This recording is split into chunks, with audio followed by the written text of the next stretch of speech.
Button दबेगा, परमाणु बम निकलेगा, फटने के लिए गिर पड़ेगा और चंद सेकंड में धरती पर वो होगा जो पिछले 7 दशक में नहीं हुआ।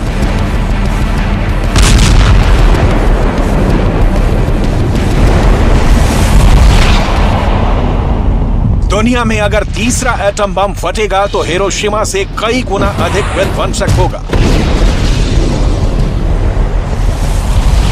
नागासाकी में जो हुआ उससे कई गुना अधिक विनाश होगा। अब के छोटे परमाणु बम भी लिटिल और फैट बम से ज्यादा शक्तिशाली हैं।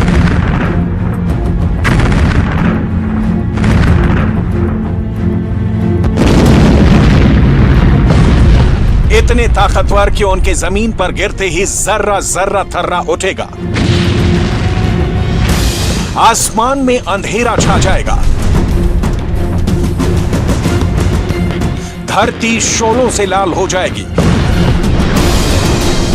लोग पल भर में जीते जी खाक में बदल जाएंगे, ना पेड़ पौधे बचेंगे और ना ही इंसान।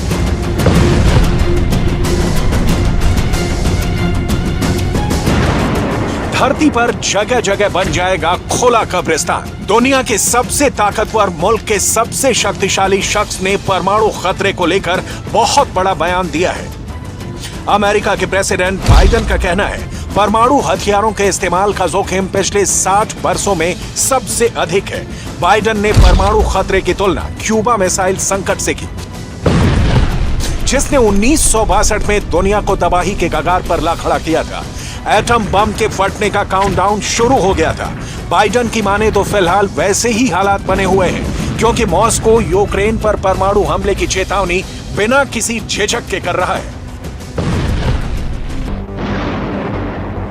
पुतिन खुलकर एटम बम की बात करते हैं। मॉस्को के मशहूर इंस्टीट्यूट ऑफ इंटरनेशनल रिलेशंस यानी MGIMO के प्रोफेसर रह चुके राजनीतिक वैज्ञानिक वालेरी सोलोई ने बाइडेन से भी बड़ा दावा किया है।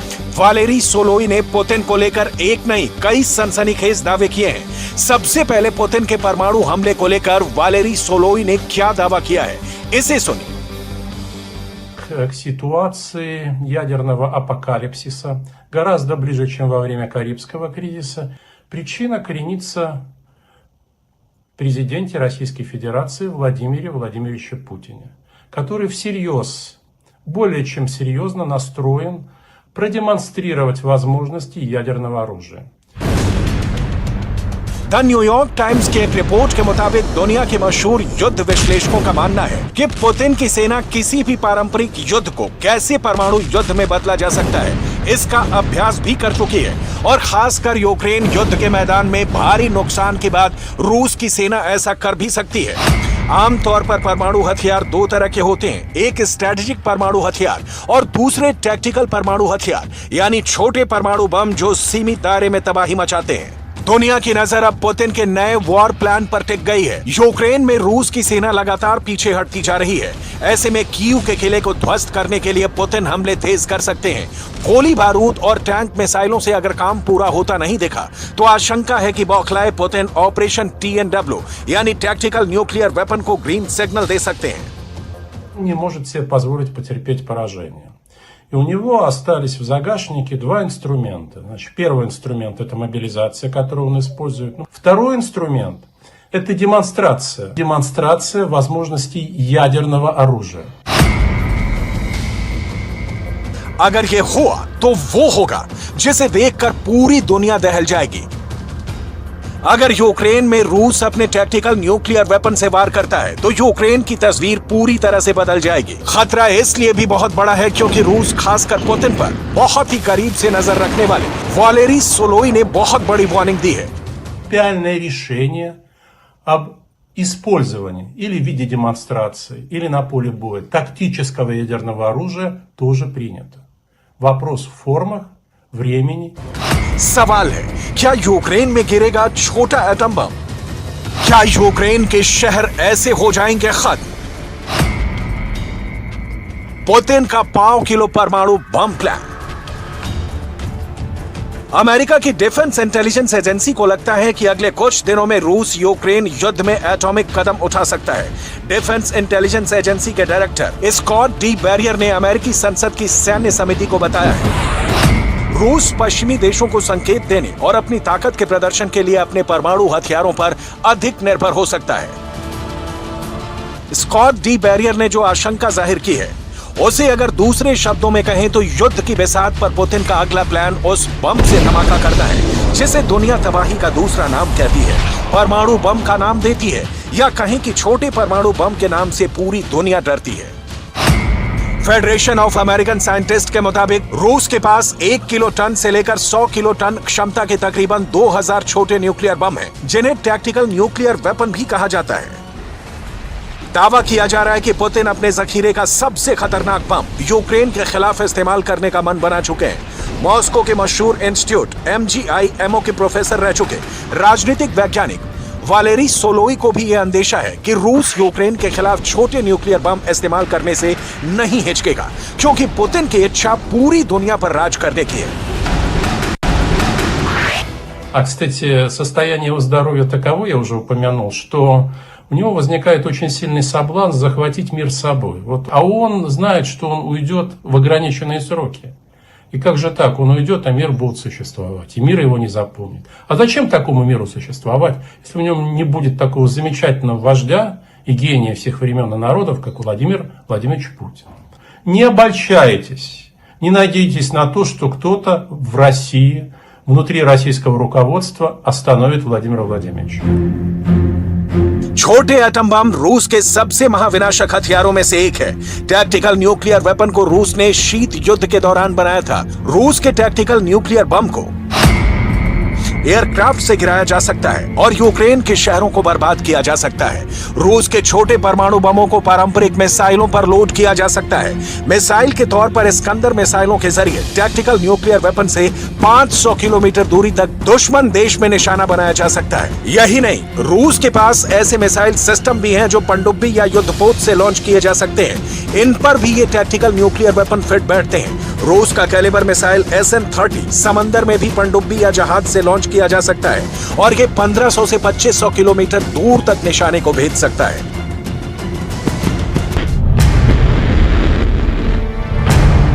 अब तक के यूक्रेन युद्ध में रूस अपने हाइपरसोनिक मिसाइलों से भारी तबाही मचा चुका है, लेकिन अगर इन मिसाइलों के जरिए छोटे परमाणु बम गिरे तो यूक्रेन को कब्रगाह बनते देर नहीं लगेगी। खतरा इसलिए भी और बड़ा है क्योंकि रूस की सेना ने अपनी परमाणु बम गिराने वाली तोप को भी यूक्रेन युद्ध में उतार दिया है। परमाणु बम दागने में सक्षम रूस की इस तोप का नाम है 2S7 peon.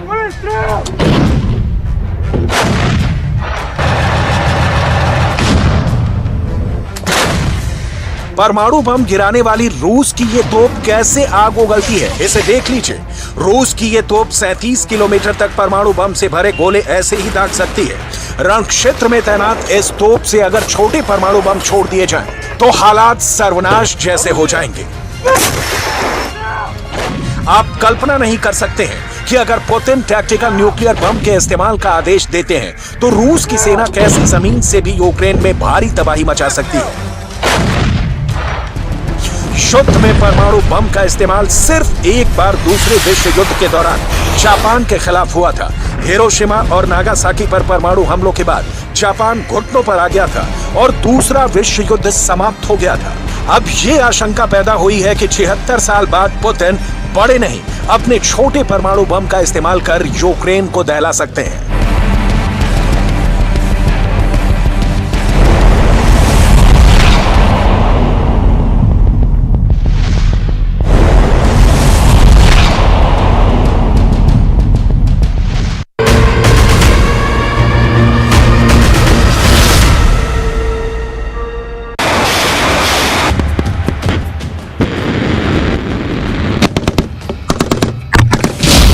Birthday boy Putin के लिए ज़ेलेंस्की ने गिफ्ट प्लान किया है। ये है वो गिफ्ट।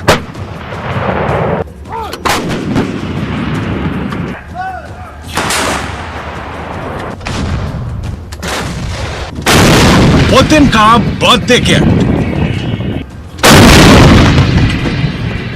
फ्रेंच तोप सीजर।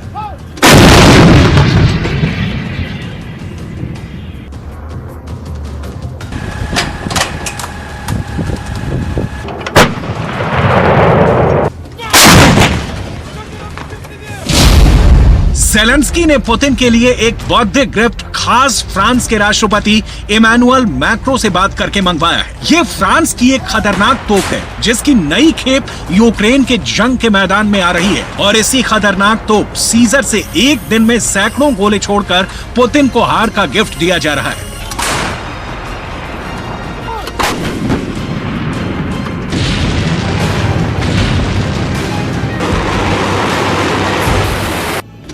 पुतिन को हार का गिफ्ट दिया जा रहा है। एक के बाद एक पुतिन को हार पर हार का गिफ्ट मिल रहा है।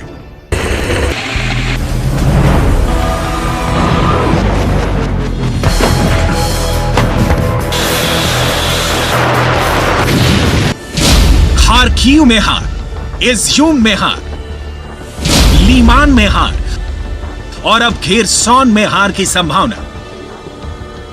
ज़ेलेंस्की की आर्मी इतनी क्रूरता के साथ रूस की फौजों का दमन कर रही है कि क्रेमलिन में पुतिन के जन्मदिन पर भी हार की ही खबरें पहुंच रही हैं। 48 घंटे में खेरसॉन के 8 और गांव पुतिन के हाथ से निकल चुके हैं। देखिए, ये खेरसॉन का नोवोवो एस्क्रेसेंस्के गांव है जहां यूक्रेन ने दोबारा कब्जा जमा लिया है और ये है खेरसॉन का नोवग्रेगोर्विका जिस पर ज़ेलेंस्की की फौज ने यूक्रेन का झंडा लहरा दिया है। ये खेरसॉन का तीसरा गांव है पेट्रोपेवलिवका। यहां से भी रूस की सेना भाग चुकी है और ज़ेलेंस्की का कब्जा हो चुका है। यूक्रेन के लोगों ने ये वीडियो बनाकर दावा किया है कि रूस के फौजी अपनी बख्तरबंद गाड़ियां और टैंक छोड़कर गांव से भाग चुके हैं।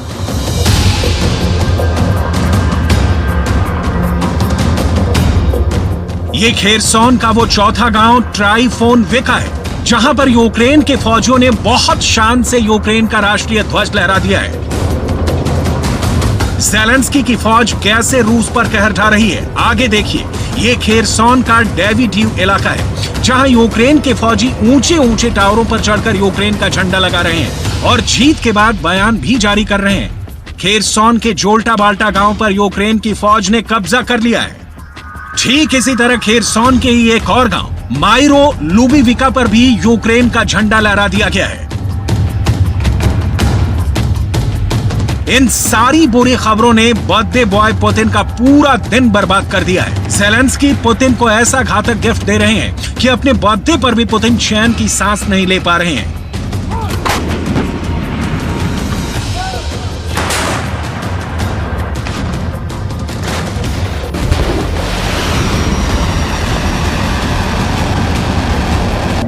रूस के सारे दुश्मन मिलकर पुतिन के बर्थडे को सबसे बुरा दिन बनाने की पुरजोर कोशिश में लग गए हैं। ब्रिटेन की नई प्रधानमंत्री बनी लिज ट्रस का आजकल सबसे बड़ा शौक है पुतिन के खिलाफ नए नए बयान जारी करना, पुतिन को नीचा दिखाना। Ukraine can win, Ukraine must win, and Ukraine will win.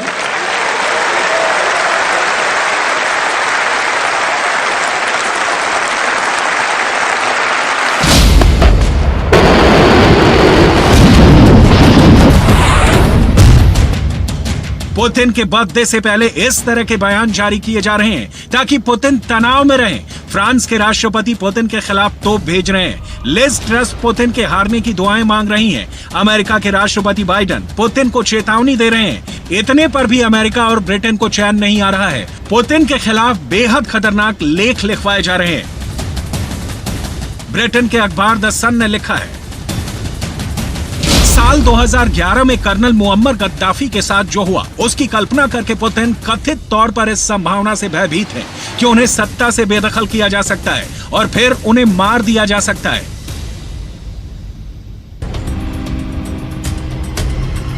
मतलब यूरोप के अखबार ये लिख रहे हैं कि पुतिन का हाल वैसा ही होगा जैसा कि लीबिया के तानाशाह कर्नल गद्दाफी का हुआ था। पुतिन के बर्थडे पर नेटो देश और भी कई डरावने लेख छपवा रहे हैं, जैसे ये हेडलाइंस देखिए। इंडिपेंडेंट अखबार लिखता है कि पुतिन का यह बर्थडे बहुत नाखुशी वाला है।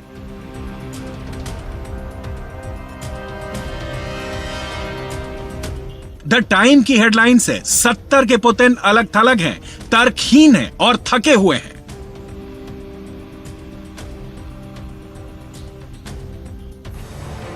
यही नहीं, पुतिन को डिप्रेशन में रखने के लिए यूक्रेन के ट्विटर हैंडल से रूस के उन सैनिकों की तस्वीरें डाली जा रही हैं जो अब यूक्रेन की कैद में फंस चुके हैं। कुल मिलाकर पुतिन के लिए हालात बहुत खराब हैं। लेकिन पुतिन के समर्थक और उनके चाहने वाले रूस के अंदर पुतिन का जन्मदिन मना रहे हैं। जैसे पुतिन के एक फैन ने पुतिन के लिए एक पोर्ट्रेट बनाया है, लेकिन इसमें भी पुतिन बहुत ज्यादा हताश और निराश दिखाई दे रहे हैं। Подумал, что масштаб нашего президента, его личность, она так выросла. Он стал, я уверен, что сейчас самый обсуждаемый человек нашего мира. И он растет, и картина выросла вместе с ним. То есть, таким образом, я говорю о его масштабе. लेकिन सच्चाई कुछ और है, और वो ये कि पुतिन की चर्चा हार के लिए ज्यादा हो रही है। पुतिन की सबसे बड़ी टेंशन इस वक्त खेरसॉन है। खेरसॉन को जीतने और डिफेंड करने में अब तक रूस के कई बड़े बड़े जनरलों और कर्नलों को अपनी जान गंवानी पड़ी है। लेकिन यही खेरसॉन अब धीरे धीरे पुतिन के पंजे से फिसलता जा रहा है।